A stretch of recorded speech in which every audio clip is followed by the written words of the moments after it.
mga apples guys, nga hulog-hulog kay sigig ulan-ulan, mga 2 weeks na siguro sigig ulan-ulan na mga apple nagcarpeted na sa ground sa kadaghang mga hulog-hulog. Mura ni siya andere, wala man gud ni siya na trim man. Mao nang mura na siya tungod sa kadaghang bunga na nga ano na siya sa tawag ana nga hulog-hulog na ang mga dahon. Then mura siya cave sa ilalom, daghan kaayog carpeted apples nga nangahulog sa ground. Ting daghan na isa ra ni siya kapunuan diri nga side guys.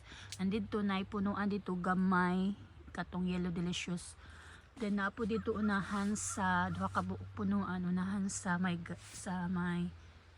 doon sa may mailbox. Daghan kaayo. Kay sigig ulan-ulan, hangin ug kusog, nangalaglag ang mga apples.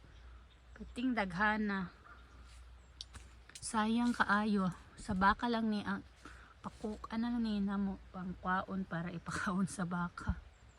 Kay lain kita awon pug mga lata-lata diri guys. Ay. Kay mag-winter na pod.